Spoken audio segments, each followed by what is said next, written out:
сентябре в Республике Коми пройдут масштабные выборы регионального и муниципального уровней. Жителям предстоит определить, кто возглавит республику на ближайшие годы, а также выбрать депутатов Государственного совета 8-го созыва. Кроме того, в Инте состоятся выборы депутатов Совета муниципального округа, которые будут работать над решением местных проблем в течение последующих 5 лет.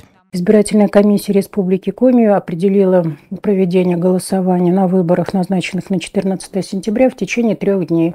Это 12 сентября 2025 года, 13 сентября 2025 года и 14 сентября 2025 года. В единый день голосования будет применяться, как всегда, это основная форма голосования. Это когда избиратель приходит на избирательный участок и получает избирательный бюллетень. Не забываем, что это тройные выборы. Избирательный бюллетень будет не один. Дополнительная форма голосования – это голосование избирателей вне помещения для голосования. Вторая форма избирателя – это где временные участки образованы. Это больницы, санатории и следственные изоляторы. И досрочное голосование – это тоже наша форма голосования в труднодоступных и отдаленных местностях. Новинка для нас это с вами это дистанционное электронное голосование ДЭК. ДЭК – это система голосования в России с использованием специального программного обеспечения без посещения избирательного участка и без применения бумажных избирательных бюллетеней.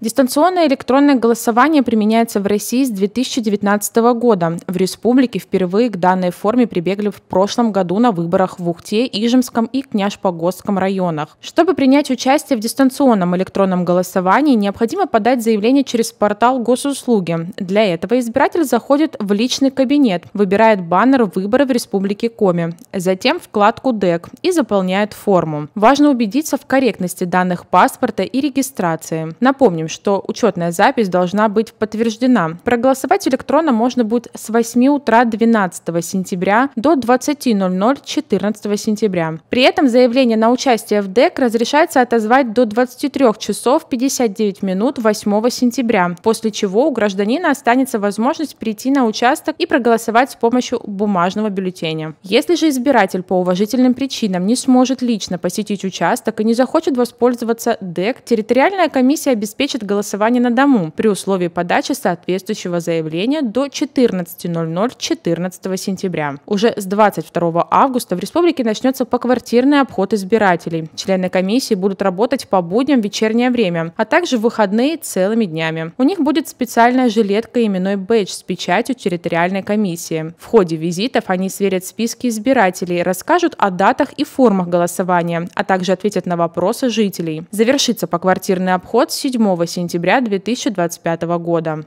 ДЭК в первую очередь актуален для тех, кто в дни голосования будет находиться далеко от дома. Это удобная форма для голосования, поэтому ждем всех избирателей, кто будет на нашем муниципальном округе в дни голосования на избирательных участках, кто далеко от дома. Применяйте форму дистанционного электронного голосования. В этот раз у жителей Республики Коми будет широкий выбор форм участия в голосовании, от классического бюллетеня до современного электронного формата.